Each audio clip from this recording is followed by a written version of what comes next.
Mga aksidente nga natabo sa Iloilo Sunset Boulevard na angot sa kakulang sang road signages. Iloilo City LGU nagbutang na sa dugang nga traffic signages bilang abiso sa mga motorista. Ini ang gintutukan ni Kim Salinas. Pebrero 27 sang tinalik nga semana, sang namungguan sang isa ka auto ang rider nga si Junazardo Abong sa intersection sang Iloilo Sunset Boulevard nga sakop sang Barangay Sook, Arevalo. Ang rider ang napatay matapos ang duwa ka adlaw. Ginbawian man sa kabuhi ang isa ka rider nga si alias Brian matapos nakaangkon sang patal nga pila sa ulo sang makabunggo. Ang ginamaneho nga motorsiklo sa closed van sa intersection sang C1 Road sang Iloilo Sunset Boulevard sang Pebrero 18. Duwa pa ka aksidente ang nagluntad sang Pebrero sunod sa Iloilo City Traffic and Transportation Management Office. Sa apat ka aksidente, 3 diri ang natabo sa intersection. Natumod rason sa mga aksidente ang kakulang sa mga road signages.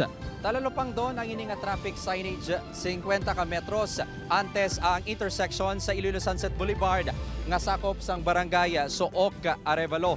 Diri nag-agi ang rider antes ini nabungguan na patay sang auto sa siniman nga intersection sa Iloilo Sunset Boulevard.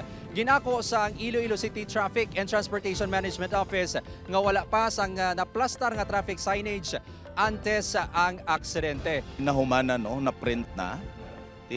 Inugtakod na lang to at that time, but very unfortunate nga natabo.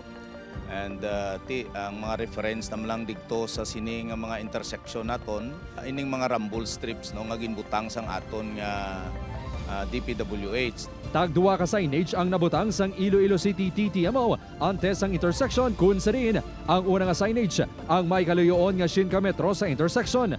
Plano pa nga himuon reflectorize ang signages agud makita kun gabi. Naabtan man sang news team ang pagbutang sang Iloilo City Engineering Office sang floodlights sa lugar.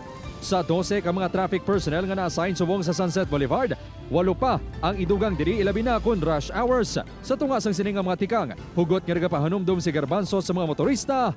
Manami mag-drive because daw it is long unwinding road, pero may mga may mga warning like the rumble strips, meaning kita mag-follow gid, or kita mag-yield or kita dapat maging alerto. Upod Jeromel Porquia, Kim Salinas, 1 Western Visayas.